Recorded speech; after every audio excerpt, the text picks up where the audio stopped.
Hello guys, ഇന്ന് നമുക്ക് കോവക്ക വെച്ചൊരു റെസിപ്പി നോക്കാം. അങ്ങനെ ഈ ക്യാരറ്റും കടിച്ചുകൊണ്ടിരുന്നപ്പോഴാണ് ഞാൻ ഓർത്ത് ഈ ക്യാരറ്റ് കൂടെ അതിൻ്റെ അകത്തേക്ക് ഇട്ടാലോ എന്ന്. അങ്ങനെ ക്യാരറ്റും കോവക്കയും കൂടി വെച്ചിട്ടുള്ള ഒരു റെസിപ്പിയാണ് നമ്മൾ നോക്കുന്നത്. നേരെ പാത്രടപ്പത്തേക്ക് വെച്ചു, എണ്ണ ഒഴിച്ചു, സവാള ഇട്ട് വഴറ്റൽ. നന്നായിട്ട് വഴണ്ടി കിട്ടാൻ വേണ്ടി നമ്മൾ എന്ത് ചെയ്യണം, ഉപ്പിട്ട് കൊടുക്കണം.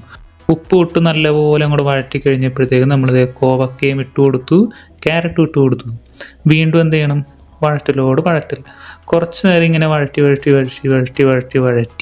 നമ്മളെന്ത് ചെയ്യും, ആവശ്യത്തിനുള്ള മഞ്ഞൾ പൊടിയും കുറച്ച് മുളക് പൊടി ഇട്ട് കൊടുത്തു.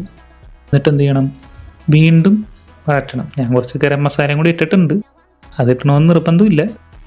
എന്നിട്ട് എന്ത് ചെയ്തു, വീണ്ടും വഴറ്റി ആവശ്യത്തിന് കുറച്ച് വെള്ളം ഒഴിച്ചു കൊടുക്കണം. നമ്മൾ ജസ്റ്റ് കുറച്ച് വെള്ളം മതി, ഇതിൻ്റെ അകത്ത് വെള്ളം ഓൾറെഡി ഇറങ്ങും. എന്നാലും നമ്മളൊരു അടിക്ക് പിടിക്കാതിരിക്കാൻ വേണമല്ലോ, അതിന് വേണ്ടി ഇട്ട് കൊടുക്കും. പിന്നെ എന്ത് ചെയ്തു, നമുക്ക് കുറച്ച് കറിവേപ്പിലയും ഇട്ട് കൊടുത്തു, വീണ്ടും ഇളക്കി വെച്ചു. എന്നിട്ടൊന്ന് അടച്ചു വെച്ച് കുറച്ച് നേരം വേവിക്കാം. ഉപ്പ് കുറവാണെന്ന് തോന്നിയതുകൊണ്ട് ഞാൻ കുറച്ച് ഉപ്പിട്ട് കൊടുത്തിട്ടുണ്ട്. കണ്ടോ വെള്ളമൊക്കെ ഇറങ്ങിയത്. ഇനി നമുക്ക് കുറച്ച് നേരം അടച്ചു വെച്ച് വേവിക്കാം. ഇടയ്ക്ക് നമ്മളതിങ്ങനെ തുറന്ന് നോക്കുന്നു, ഒന്ന് ഇളക്കിയിടുന്നു. അതായത് അടിക്ക് പിടിക്കരുതല്ലോ. പിന്നെ വേവ് കറക്റ്റായോ, ഉപ്പുണ്ടോ, ഓക്കെ ആയോ, കറി സെറ്റായോ എന്നൊക്കെ നോക്കണമല്ലോ. അതിനുവേണ്ടി ഇടയ്ക്ക് തുറന്ന് നോക്കുന്നു, വീണ്ടും ഇളക്കിയിടുന്നു, അടച്ചു വെക്കുന്നു.